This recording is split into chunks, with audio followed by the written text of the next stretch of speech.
Welcome to my reaction channel.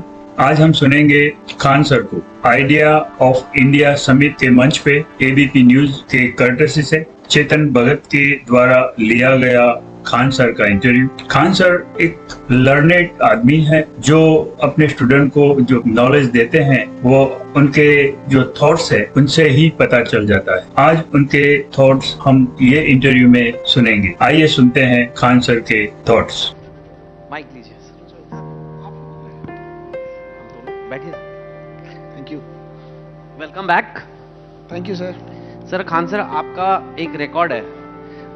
जितने भी ideas of India हुए हैं वो सारे सेशन यूट्यूब पे अपलोड होते हैं और सारे धुरंधर गेस्ट आते हैं। और आप एक बार पहले भी आए थे जी, जब मैंने ही किया था आप ही आपका किए थे, सेशन, पर मेरा कोई क्रेडिट नहीं उसमें, वो मैं प्रूव करूंगा कैसे। पर वो मोस्ट वॉच सेशन है, 1 करोड़ व्यूज हैं उसके। तो जो मेरे घर में कुकिंग भी करता है उसने भी आके कहा मुझे कि उसने आज तक कुछ नहीं देखा मेरा। कहता भैया आप तो खान सर के साथ क्या कर रहे थे। तो you know and it's not in my credit because मैंने बहुत सारे सेशन किए, उनके नहीं आते।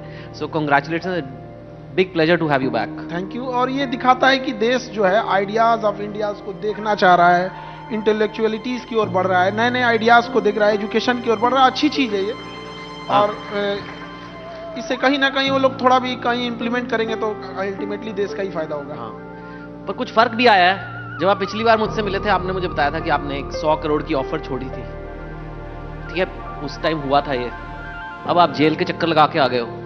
तो हम कोई मतलब घोटाले वगैरह करके नहीं नहीं, जा रहे हैं या फिर कोई गलत काम नहीं कर रहे अब हैं। मैं पिक्चर के बीच में आ गया ना। बिल्कुल। बताते कि आप पुलिस स्टेशन थाने पहुंचे कैसे बिहार में।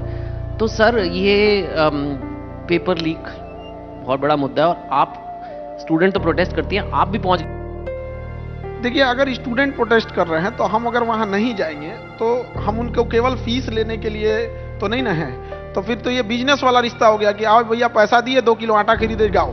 अब हम क्या जानते हैं। हाँ, एक शिक्षक और छात्र का रिश्ता एक गार्जियन अभिभावक की तरह होता है। वो पैर छू के प्रणाम करता है, मतलब वो समर्पित है हमारे ओर। आप बचपन में किसी छोटे बच्चे को देखिए, अगर उसको गली में कोई कुत्ता दौड़ा दिया या कुछ भी कर दिया, उसको सपोज कर उसको कोई रिस्क लगा, वो आंख बंद करके अपने मम्मी पापा के पास चला जाता है।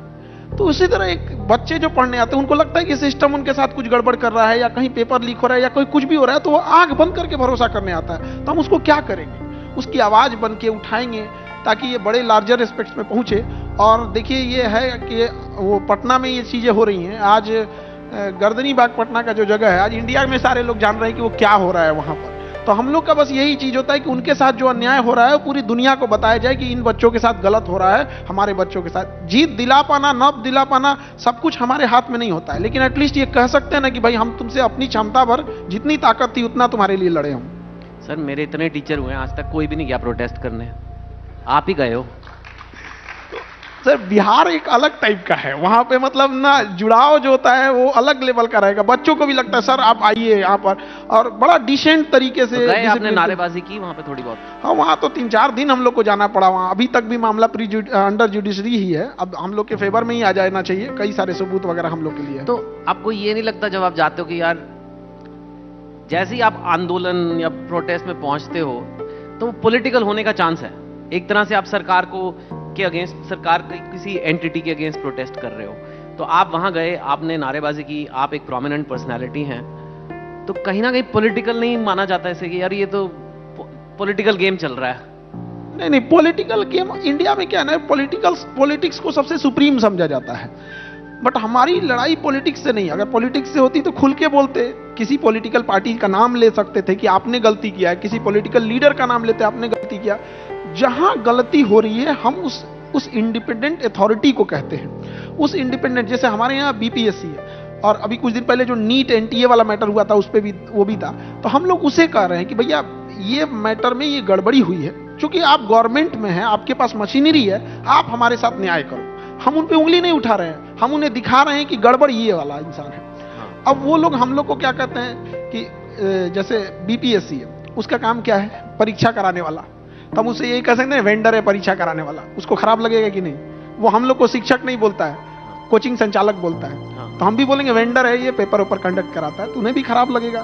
तो बस ये है कि गवर्नमेंट से हम लोग को कोई पॉलिटिक्स वगैरह से नहीं होता है, और पॉलिटिक्स ऐसी चीज होती है जो इंसान खुल के करता है ना, वो छुप के थोड़ी कोई पॉलिटिक्स कर रहा है कि हम चादर ढक के करोगे एक दिन खुल के? अभी हम लोग नहीं, वैसे पूछ रहा हूँ, कभी आगे लाइफ में प्रशांत किशोर भी कर रहे हैं, अभी नई पार्टी बना ली उन्होंने। हाँ। मतलब लोग अलग नहीं, बिहार के पॉलिटिक्स में बहुत चेंजेस आ रहे हैं। आप फेमस हैं, बच्चे आपके साथ हैं, बहुत अच्छी आपकी रेपुटेशन है। मतलब मैं पूछ रहा हूँ, ऐसा कोई देखिए, ये एक सवाल है जो हर तरह से किसी ना किसी से पूछ ही लेते हैं लोग, बट हमें समझने की जरूरत है कि एक अकेला इंसान, आप हम चाह के 140 करोड़ लोगों को नहीं चेंज कर सकते। हम ये क्यों नहीं बात कर सकते हैं कि जो 140 करोड़ की आवाम है, जनता है, ये अपने हक की बात कब उठाएगी? आपको कोरोना के टाइम पे ब्रिटेन के प्राइम मिनिस्टर को वहां का एक इंसान लाइन में लगा दिया था कि आप लेट आए हैं, पहले वैक्सीन हमको लगेगी। यहाँ कोई गांव के मुखिया को नहीं लाइन में लगा सकता है, जबकि सबसे बड़े डेमोक्रेसी हम लोग हैं, सबसे पुराने डेमोक्रेसी है। तो हमारे पास वो कब आएगा? जब वो इंसान अगर अच्छा हो गया तो खुद वो किसी भी तरह के लीडर से काम करा लेगा। कोई बच्चा अगर IIT में पढ़ रहा है, कोई एम्स में पढ़ रहा है, उनके टीचर मजाल की कुर्सी पे बैठ के सो जाए, उनसे पढ़वा लेगा कि पढ़ाने आए कि क्या करने आए हैं। बट वही अगर आप जाएंगे कोई छोटे स्कूल, गवर्नमेंट स्कूल, बच्चा भी वैसे ही है, टीचर भी वैसे, तो कम से कम जो सामने वाला है वो होना चाहिए। अब जैसे यहाँ इतने इंटेलेक्चुअल लोग हैं, ये लोग हम लोगों को छोड़ेंगे नहीं। अगर हम लोग को लेवल के नीचे बात करेंगे लोग, तो कहेंगे आइडिया जब इंडिया में आए। हाँ, तो प्रोटेस्ट में क्या हुआ फिर? आप थाने कैसे पहुंच गए? अब हम इसी प्रोटेस्ट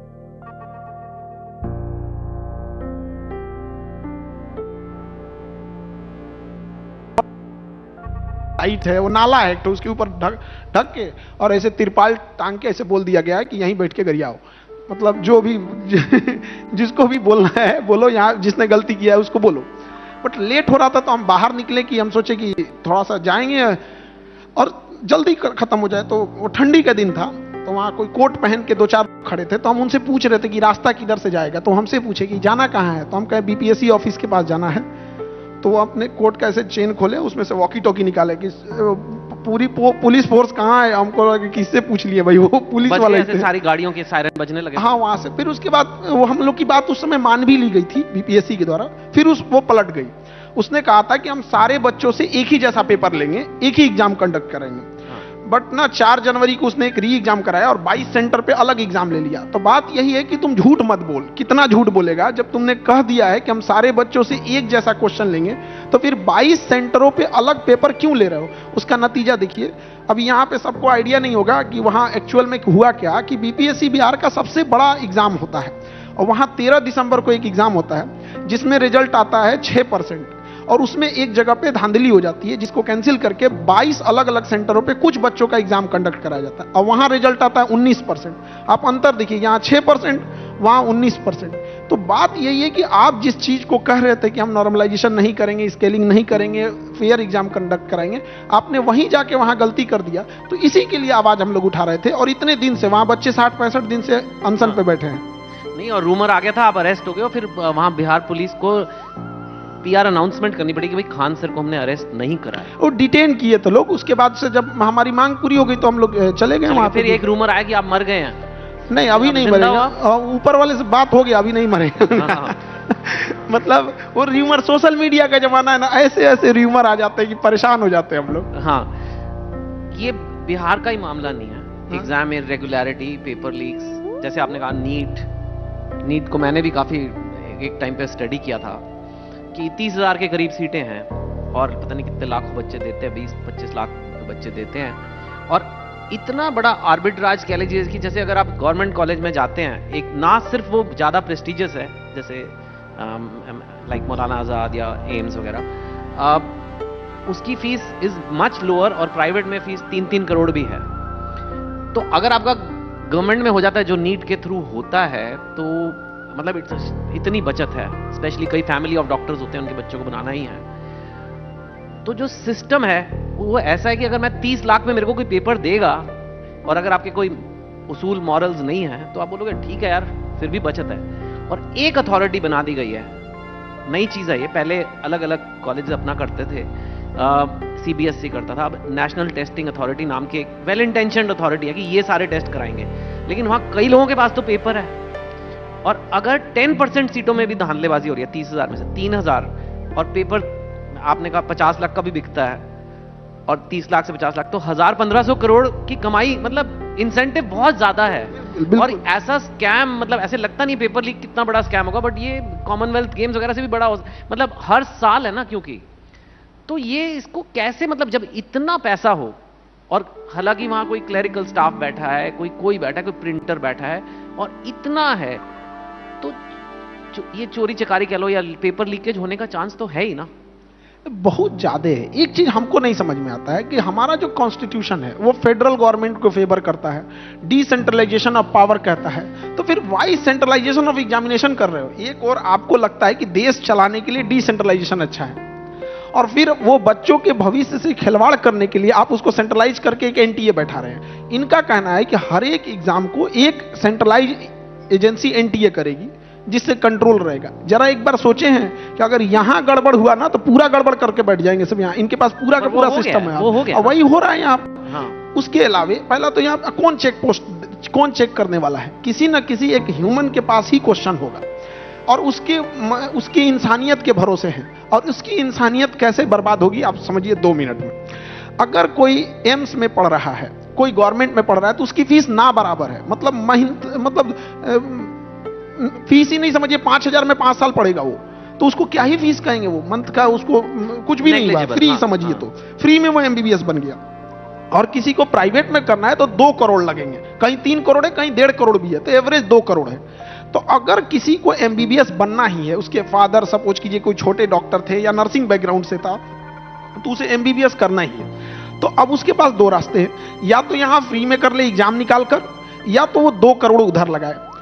अब अगर जो एक सेंट्रलाइज एजेंसी एनटीए है या जो भी ये चीज रिक्रूटमेंट है, अब वो क्या करेगा? उसको डॉक्टर बनना है, उसके पास 2 रास्ते, या तो पढ़ के इधर बन जाए, तो जो पढ़ के बन रहे हैं वेल एंड गुड, उनके लिए तो कोई क्वेश्चन ही नहीं है। ये इंसान देखता है कि भैया हमें 2 करोड़ रुपया देके एक प्राइवेट कॉलेज में करना पड़ेगा, और उस पर उतना हमारा नाम भी नहीं होगा, रेपुटेशन भी नहीं मिलेगी, आगे फ्यूचर भी उतना अच्छा नहीं है, तो क्यों ना इसको 2 करोड़ ना देके 50 लाख में कहीं पेपर ही खरीद लिया जाए, सेटिंग ही करा लिया जाए।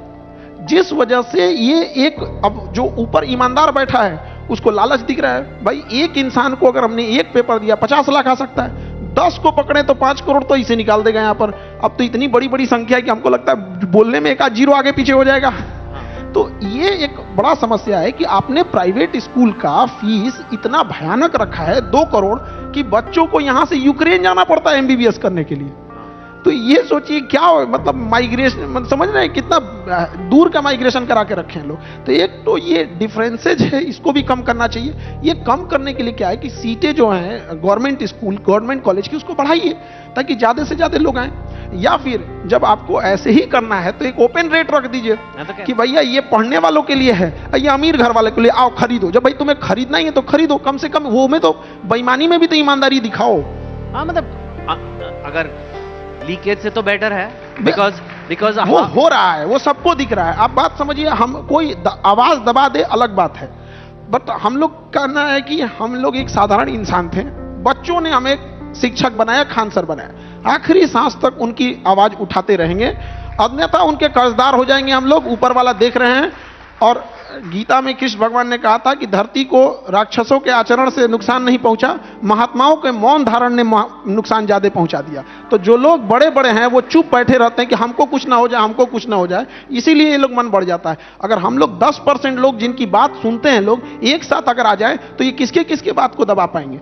आज भले देखिए, अब हम लोग के ऊपर इतनी नोटिसें थमाई गई, इतने केस आए, इतनी इंक्वायरीज हो गई कि मजबूरी में अब हम लोग को ना मतलब वकालत की ओर दिमाग जा रहा है कि भैया अब एक वकालत कर लो यार। वकीलों के चक्कर लगाते लगाते तो आदमी परेशान हो जाएगा, खुद ही रहेंगे तो केस तो कम से कम लड़ लेंगे। केस चल रहे हैं आप पे? अरे बहुत, मतलब सर आप पॉलिटिक्स की तैयारी हो गई मतलब? नहीं ऐसा देखिए, हमको ये नहीं समझ में। देखिए कितने केस हैं, मेन कौन सा है? सब मेन है।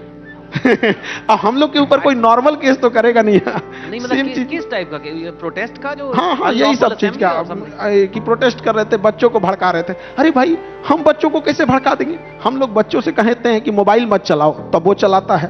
कहते हैं फोन पे मत बतियाओ, तब वो बतियाता है। कहते हैं कि पढ़ाई मन से करो, कड़बे नहीं करता है। तो क्या हमारे एक को बतिया मानेगा कि भड़क जाओ तो भड़क जाएगा? बात तो सही है, गजब हाल है। अच्छा अगर हम भड़का देते हैं बच्चों को तो आपके पास मशीनरी है, आप शांत करा दीजिए।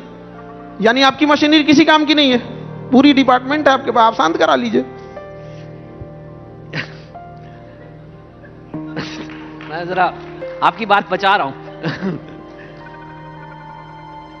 काफी बच्चों को बोला जाता है कि भाई आजकल ये बड़ा हो गया है कि क्रिएट जॉब्स, नौकरी मत ढूंढिए, सरकारी नौकरी के पीछे मत जाओ। सरकारी नौकरी का बहुत क्रेज है इंडिया में, है ना। पहले तो आप मुझे ये बताइए कि इतना ज्यादा क्रेज क्यों है? क्योंकि सरकार की नौकरी, मतलब सरकार की तो वैसे लोग काफी क्रिटिसाइज भी करते रहते हैं, सरकारी नौकरी एवरीबडी लव्स। और जो कहते हैं कि क्रिएट जॉब्स, कैसे करें? मतलब कहना आसान है कि जाओ, go create, become a job creator. कोई यंग लड़का लड़की बैठे हैं 18-20 साल के, वो कैसे क्रिएट, तो सब लोग क्रिएट जॉब करते हैं, सब मालिक बन के बैठेंगे, कोई काम करने वाला रहेगा ही नहीं। तो बोल देना बड़ा इजी होता है। देखिए, अगर किसी को आलू खाना है तो आलू खाओ, हम ये क्यों कहेंगे कि बैगन मत खाओ?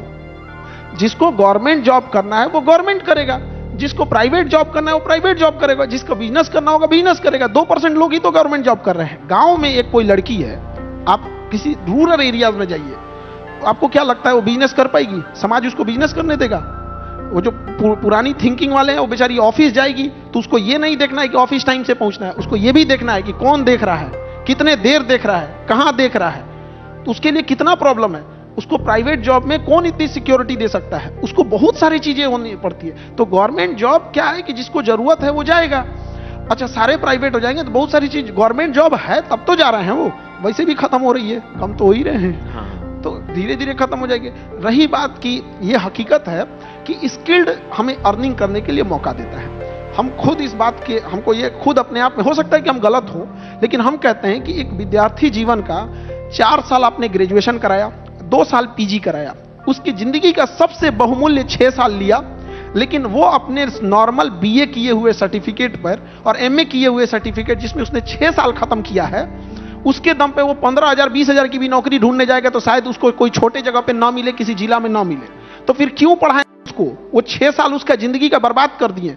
उस 6 साल में उसको बढ़िया बढ़िया प्रोफेसर वगैरह, अर्निंग बहुत जरूरी है। ये भाषण देने के लिए अच्छा होता है कि शिक्षा का उद्देश्य संस्कार विकसित करना होता है। माँ बाप भी संस्कार सिखा देते हैं, ऐसे अनपढ़ लोग भी मिलेंगे, इतने संस्कारी होंगे कि पीएचडी किया हुआ इंसान उसके पास में छोटा पड़ जाएगा। ये कहानी वगैरह नहीं होना चाहिए। आपके ग्रेजुएशन अगर कोई कर रहा है 4 साल का, आप उसको 3 साल जबरदस्त पढ़ाइए, आखिरी का 1 साल उसको बेहतर ढंग से स्किल्ड सिखाइए। चाहे उसको बेकरी सिखा सकते हैं, फ्रीलांसिंग सिखा सकते हैं, केपीओ बीपीओ कुछ भी सिखाइए, और 1 साल वो सीखे। और उसको सर्टिफिकेट तब तक मत दिया जाए, उसकी ऐसी व्यवस्था किया जाए ताकि वो कमा सके। जब वो 30-40 हजार कमा ले, इस ग्राउंड पे होना चाहिए कि अब हमारे कॉलेज ने तुम्हें अपने पैरों पे खड़ा कर दिया, ये लो सर्टिफिकेट। वरना एक पन्ना का सर्टिफिकेट दे देता है, क्या काम आता है? 40 साल होने के बाद उसको फेंक देता है आदमी। हाँ। एक बात बताइए, वैसे तो जैसे कहा बोलना आसान है कि शिक्षा तो हर तरह की शिक्षा एक सरस्वती है भाई, ठीक है, लेकिन from a job point of view आज ये बात हो ही जाए कि कौन सी डिग्रियां जो हैं इंडिया में जो काफी लोग करते हैं एकदम यूजलेस है। लोगों को पता होना चाहिए कि ये यूजलेस डिग्री है। आप 6 साल लगाओगे, 4 साल लगाओगे, आप जॉब मार्केट में आओगे, आपको कोई पूछेगा नहीं कौन सी डिग्रियां बेकार हैं। अब तो हम झगड़ा करा दीजिएगा हमसे। नहीं खान सर, ऐसी बात नहीं है, मैं सिर्फ जॉब पॉइंट ऑफ व्यू से कह रहा हूं। मैं तो कह रहा हूं अगर आपका बहुत इंटरेस्ट है, आई डोंट नो, फिलॉसफी में हो सकता है, you should become a philosopher, आप पढ़िए। पर अब आज की जो मार्केट है, सिर्फ हम विश्लेषण कर रहे हैं, हम ये नहीं कह रहे कि आप कि अच्छा बुरे की बात नहीं कर रहे। ये आप बाहर आएंगे तो शायद आपको जॉब मिलने में यही 10-15 हजार 20 हजार की जॉब, तो ये अगर कोई लोग सुन लेंगे तो माँ बाप भी बच्चों को रिप्ले करके दिखाएंगे कि देखो कि क्या ज्वाइन कर रहा है। मेरे अब खुद के बच्चे हैं। आप सही कह रहे हैं, बट आप समझिए कि मुंबई और Delhi it's not whole country. नहीं, कि जितने अपॉर्चुनिटीज मुंबई दिल्ली और इसके एनसीआर के आसपास है, वो गांव के एक डिस्ट्रिक्ट में नहीं है। ऐसे ऐसे डिस्ट्रिक्ट है जहां एक भी इंजीनियरिंग कॉलेज ही नहीं है, जहां कोई कनेक्टिविटी नहीं है, तो वो क्या करेगा वो? अब आप सबको अच्छा लगता है कि न्यूट्रिशियस खाना खाया जाए, सबको पता है कि भैया हम पनीर मशरूम खाएंगे तो अच्छा होगा, लेकिन कोई लोग सूखी रोटी भी खा रहे हैं, शौक से नहीं खा रहे हैं, मजबूरी है। अब हम उसके सामने जाके कहें कि कौन सा खाना सबसे खराब है, ये सूखी रोटी खराब है, बेचारे को वही मिल रहा है। तो वो क्या है कि ऐसे कॉलेजेज हैं, ऐसे स्कूल है जो जहां पे यही चीज ही है। तो एक लार्जर एस्पेक्ट्स में होना चाहिए कि जैसे हम अपने सब्जेक्ट्स को चुनते हैं, उसी तरह हम हर साल एक स्किल्ड सीखें। सपोज कीजिए कि किसी को ड्राइविंग ही आती है, तो वो कोई कॉलेज यूनिवर्सिटी उसको ड्राइविंग नहीं सिखा रहा है। अगर उसको बड़े क्रेन का या किसी चीज की ड्राइविंग ही सीखनी है, आप स्किल्ड रखो, जाके सीख के आओ। उसको वो स्कूल कॉलेज उतना बड़ा चीजें नहीं सिखा सकता, उसको एक उस्ताद पकड़ना पड़ेगा, वो उस्ताद सिखाएगा उसको। हमको वेल्डिंग मारना था, हमको मेरा उस्ताद सिखाया, प्रोफेसर नहीं। हाँ, पेट कहाँ से भरते शुरू में। जेसीबी की ड्राइविंग की तो आई थिंक बहुत डिमांड है। बॉम्बे के अंदर तो हर सड़क पे जेसीबी मिलेगा आपको। तो आई थिंक अगर जेसीबी की ड्राइविंग सीख लो मेरे तो कहने का मतलब है कि कैसे भी एक इंसान को इनफैक्ट इससे मेरा एक रिलेटेड क्वेश्चन है खान सर कि ये मेरे को कई बार लगता है कि जैसे, और ये आजकल और भी रेलेवेंट है कि जैसे एक प्लम्बर है या एक इलेक्ट्रिशियन है, काफी मेरे ख्याल से एटलीस्ट मुंबई में तो काफी अच्छे पैसे बना लेते हैं और काफी जॉब से जो so called white collar jobs हैं, ब्लू कॉलर जॉब्स ज्यादा पैसे बनाते हैं। लेकिन स्टेटस सोसाइटी में उतना नहीं मिलता है। जब लोग बेटियां बिहाने जाते हैं तो इंजीनियर ही चाहिए, चाहे कहीं का भी हो, कैसे भी कॉलेज का हो, कैसी भी डिग्री हो, चाहे फेल हो के पास हुआ हो, इंजीनियर वर्सेस और एक मोस्ट सक्सेसफुल प्लम्बर बोलेगा यार प्लम्बर है। मतलब ये कहीं ना कहीं एक हमारा एक सोसाइटी का माइंडसेट ही है ना, ये एक सोचने का तरीका ही है। और इसकी वजह से काफी सारे लोग अपने करियर को नुकसान पहुंचा रहे हैं बिकॉज बस इंजीनियरिंग की डिग्री ले लो फिर नौकरी नहीं है, बाहर निकले कुछ है नहीं। ये इसलिए आजकल मेरे को ज्यादा रेलेवेंट लगता है कि आधे काम तो एआई कर देगा। अभी कल आए गूगल वाले, उन्होंने सब करके दिखा दिया उन्होंने। ठीक है, जो दिमाग वाले काम है, दिमाग की तो जरूरत ही नहीं है थोड़े दिनों में। मतलब जैसे टेनेंसी कॉन्ट्रैक्ट है, एआई बना देगा आपको। एक छोटा वकील चाहिए ही नहीं, पैरालीगल चाहिए ही नहीं। अभी ऐसे बड़ी सारी चीजें हैं। तो पहले जैसे घर का नक्शा बनाना है तो हमको एक ठो पकड़ के लाना पड़ता था इंजीनियर, अब तो डालेंगे एआई से बना देगा, 5 ठो तुरंत दे देगा। सर अगर फ्लश खराब हो गया तो एआई तो नहीं ठीक कर सकता। हाँ वहां तो लगेगा, अभी तक तो नहीं कर सकता। तो एक तरह से तो ये जो हाथ के काम है, जो जिसमें हाथ लगते हैं, उन कामों को हम लोअर मानते हैं। मुझे लगता है इनकी काफी डिमांड बढ़ सकती है, पर हम प्लम्बर ही बोलते हैं। ये तो नहीं कहते कि वाटर सप्लाई एक्सपर्ट, उसका अगर नाम चेंज कर दे शायद, या पता नहीं क्या करें कि because I feel a lot of job creation can come in this area. कि बच्चे अगर ये स्किल, आपने कहा ना स्किल सीख लो, जेसीबी चलाना सीख लो, वेल्डिंग सीख लो। अंडर वाटर वेल्डर जो है 50-50, 60-60, 70 लाख उनकी सैलरी है, जो पानी के अंदर जाके शिप्स की वेल्डिंग वगैरह करते हैं। पर पता ही नहीं है, बात ही नहीं है, सोचते ही नहीं है। कोई engineer, doctor, lawyer, I don't know, जो आपके कोचिंग सेंटर में चल रहा है। तो इसके बारे में आपकी क्या राय है?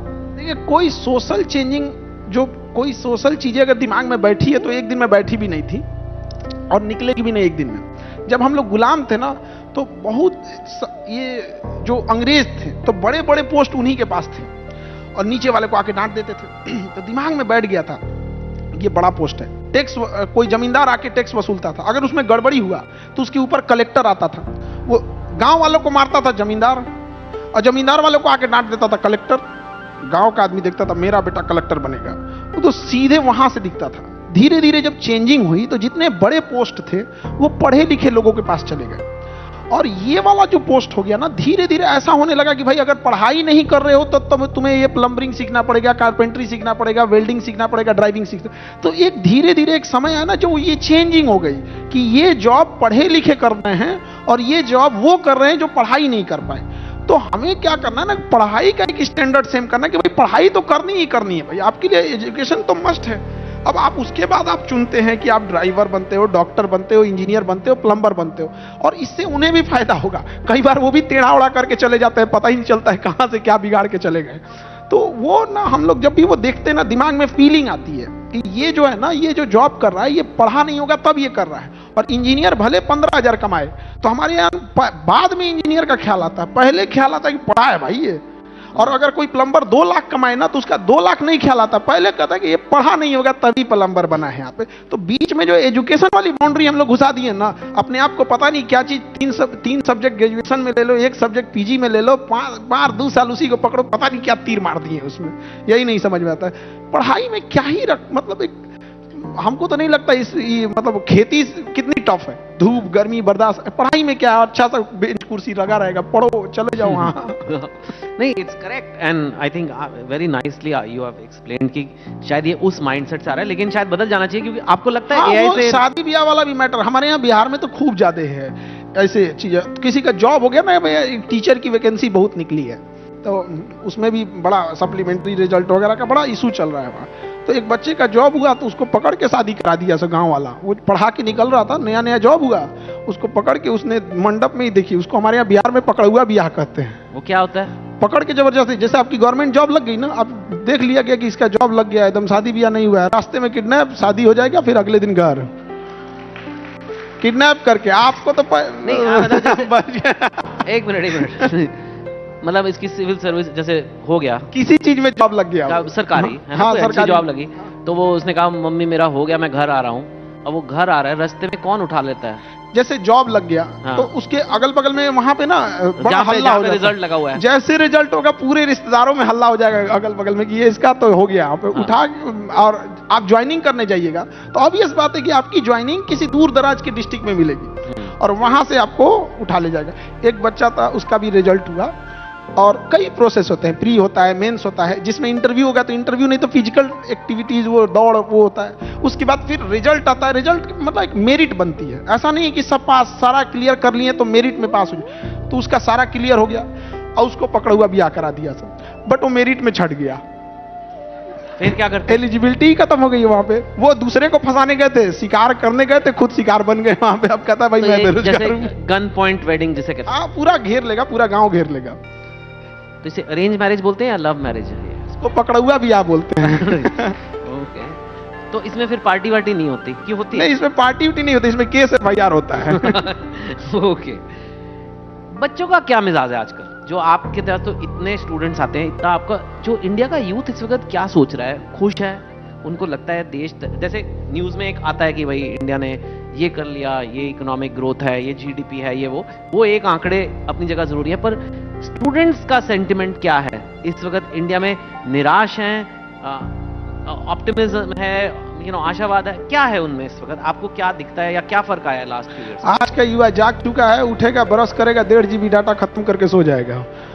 4 बजे उसका मैसेज आता है। फिर से बोलो सर। बोला कि आज के यूथ में आपका क्या ख्याल है? मतलब युवा जाग चुका है, उठेगा, ब्रश करेगा और 1.5 GB डाटा खत्म करके सो जाएगा। ओके। उसको शाम 5 बजे मैसेज आता है, you have your 90% daily data. वो 4 बजे मैसेज कर ले रहा है वहां पे, खत्म करके खत्म कर दिया। उसको ये नहीं पता चल रहा है वो जो वीडियो जो स्क्रॉल कर रहा है उसके नीचे क्या आ रहा है। हमारा कहना है कि तुम्हें अगर 1 घंटे की कोई मूवी देखनी है, देख ले भाई तू 1 घंटे की मूवी, क्योंकि तुम अपने इंटरेस्ट के हिसाब से देख रहे हो। लेकिन 1 घंटे में तुमने 250 जो शॉर्ट्स वीडियो स्क्रॉल कर लिए, ये तुम ट्रैप हो चुके हो किसी चीज में। ये सब चीजें क्यों कर रहे हो? तो बर्बाद कर रहे हैं अपने आप को। हाँ? आपको लगता है बर्बाद कर रहे हैं? ये फोन जो है, मतलब फोन के फायदे भी हैं। फोन में आप खान सर के लेक्चर देख सकते हो। वो लेक्चर देखता जरूर है, ऊपर से एक व्हाट्सएप नोटिफिकेशन आएगा, उसमें जाएगा, उसमें एक लिंक रहेगा, लिंक से वहां जाएगा, वहां से वहां करते करते कहां जाएगा, आधा घंटा बाद याद आएगा क्लास कर रहे थे हम तो। क्या हल है इसका? कोई मतलब तो फिर इन बच्चों का होता क्या है आगे जाके? ये we are not digital India, we are digital users. ना मेरा व्हाट्सएप है, ना फेसबुक है, ना गूगल है, ना माइक्रोसॉफ्ट है। हाउ कैन आई कैन हम लोग जैसे ये डिजिटल यूजर है। जैसे हम किसी होटल में जाते हैं, हम होटल के मालिक नहीं हैं। हाँ। हम लोग वहां आए हैं, जितने ले जाएंगे यहाँ पे। तो हम लोग को ये ना डिजिटली हमने एक काम बहुत अच्छा किया पेमेंट सिस्टम में, जो माइक्रो फाइनेंस जो था लाजवाब पूरी दुनिया के लिए दिया। ये तो गवर्नमेंट का सैल्यूटेबल काम था, पूरी दुनिया ने देखा इस चीज को, बट इस चीज में नहीं। तो हम लोग ट्रैप हो चुके हैं। अभी ये बच्चों को समझ में नहीं आ रहा है कि कैलिफोर्निया में एक टीम है जो ये रिसर्च कर रही है कि लोग सोते हुए मोबाइल को कैसे यूज करें। मतलब सोए हुए हैं फिर भी उसका वो टाइम कैसे निकाला जाए। जगह में तो इसको बर्बाद कर ही दिए हमें, और वो निकाल लेंगे सब। सपने भी फोन से हाँ, आएंगे। सपने में भी वो करे, वो निकाल भी लेंगे इस चीज को। ऐसा मतलब हो जाएगा वो। आप फोन को टच करिए और हाँ। वही सपना आएगा जो आपको चाहिए। कोई ठीक नहीं इन सबका। तो हम लोग वो कैलिफोर्निया से वो हो रहे हैं। नहीं, कंट्रोल। एक्चुअली नेटफ्लिक्स के जो सीईओ हैं रीड हेस्टिंग्स, उन्होंने कहा था कि my competition is not other streaming platforms. मेरा कंपटीशन अमेजॉन प्राइम वगैरह नहीं है, मेरा कंपटीशन नींद है। क्योंकि ह्यूमन बींग्स को सोना होता है। काश सोना ना होता ताकि मैं उन्हें और नेटफ्लिक्स दिखाता। तो I think may be one day they will, एक गोली आ जाएगी, खा लो और करो रील्स रात भर। तो I think so, I mean अगर एक स्टूडेंट है विद वेरी ज्यादा उसके मीन्स नहीं है, मध्यम वर्ग या लोअर, आजकल तो मध्यम वर्ग भी लाख रुपए महीना है कह रहे हैं। हाँ, अलग अलग देखिए, जो पैसे का जो स्टेटस होता है ना, वो सिटी बाई सिटी डिफरेंट करता है। जब मुंबई में 1 लाख रुपया शायद वो कुछ ना कर पाए वो, लेकिन थोड़ा सा अगर वही जाएंगे लखनऊ, इलाहाबाद, गोरखपुर, पटना, तो 1 लाख बहुत हो जाएगा। गांव में तो समझिए बोलोरो ले लिए तो आप समझिए कि वहां के आप मत पूछिए, वहां पे शीशा नीचे करेगा, फुल साउंड में भोजपुरी गाना बजा के दंदना देगा। ये मेरे को लेके चलो वहां एक दिन, आप मेरे को जाना है इस बोलेरो में आपके साथ भोजपुरी गाने सुनने। देखते हो आप भोजपुरी पिक्चर वगैरह?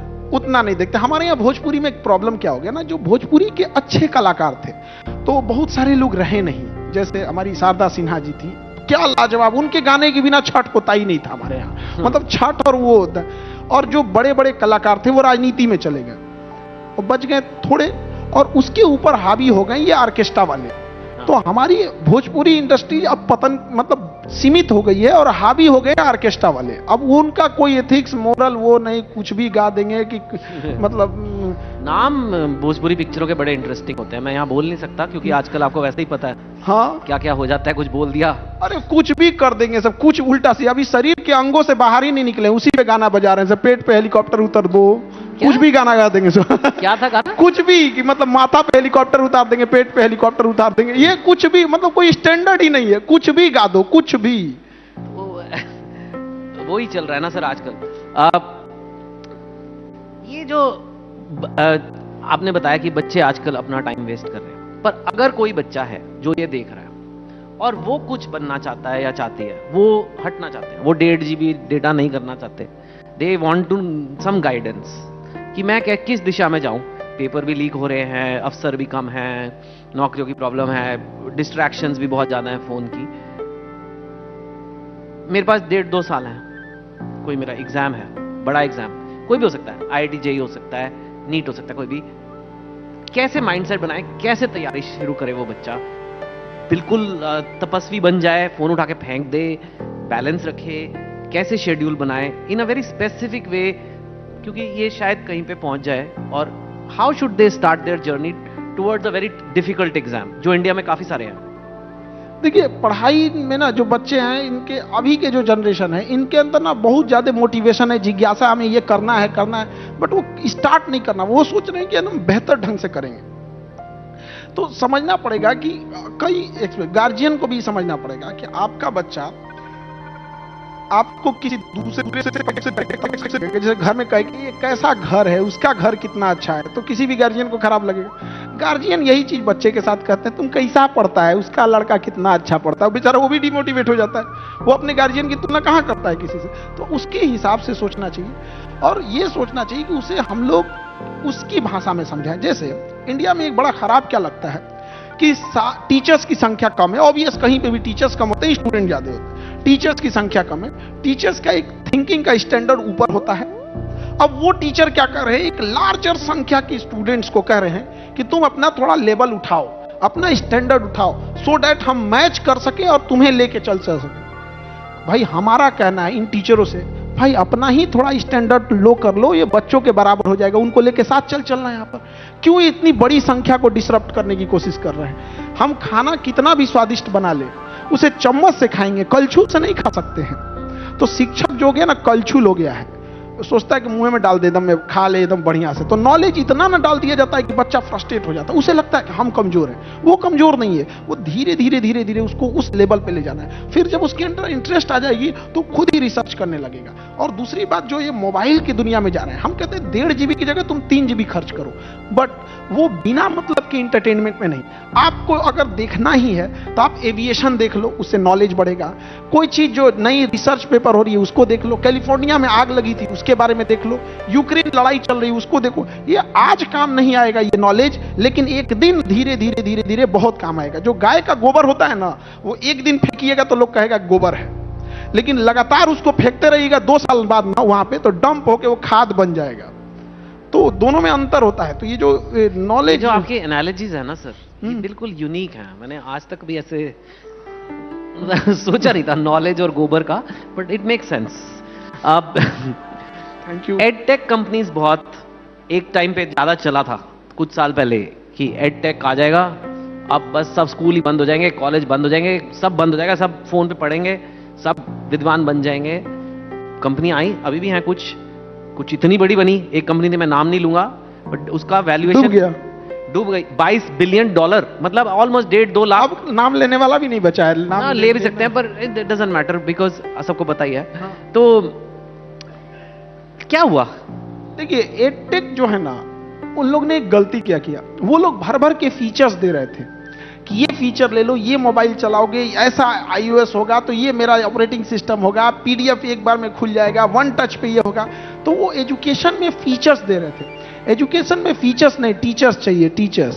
तो वो टीचर नहीं दे पा रहे थे। हाँ, तो मतलब यू फील कि कहीं ना कहीं उन्होंने तमाशा ज्यादा, मतलब ऐसे कि ये कर लो, ये लाइक विंडोज खुल रहे हैं, ये हो रहा है, वीडियो बन रहे हैं, पर अच्छे टीचर की कमी थी।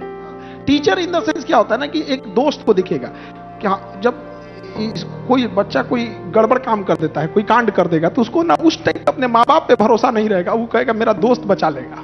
कुछ भी किया तो उसको एक कॉन्फिडेंस आएगा कि मेरा ये वाला दोस्त ना जो हमको बचा लेगा।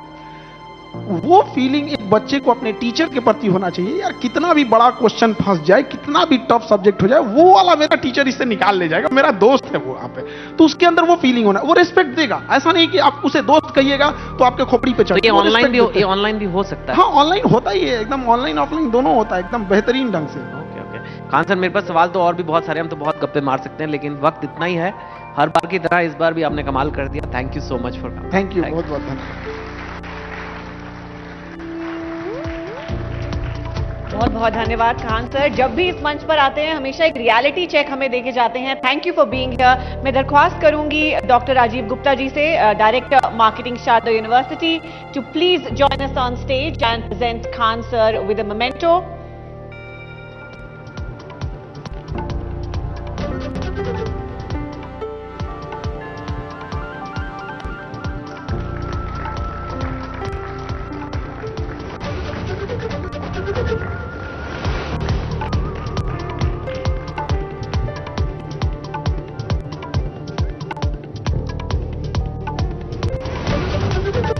Thank you very much. Thank you, Chetan, once again.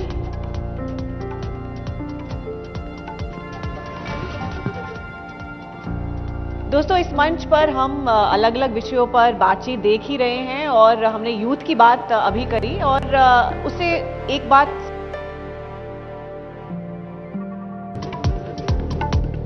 वाह, कितना बेहतरीन इंटरव्यू था। ऐसे ऐसे हमारे देश में ज्ञानविद लोग हमारे देश में है। आज आपने सुना खान सर का इंटरव्यू। खान सर एक विद्वान आदमी है, बहुत अच्छा नॉलेज है उनमें। सिर्फ सिखाते नहीं है, वो एक पेरेंट्स के रूप में अपने स्टूडेंट को ट्रीट करते हैं। वो आज हमने उनके इंटरव्यू में सुना। मुझे उम्मीद है कि आपको अच्छा लगा होगा। अगर आपको ये चैनल अच्छा लगा है तो प्लीज उसको सब्सक्राइब करें, लाइक करें और फॉलो करें। Thank you.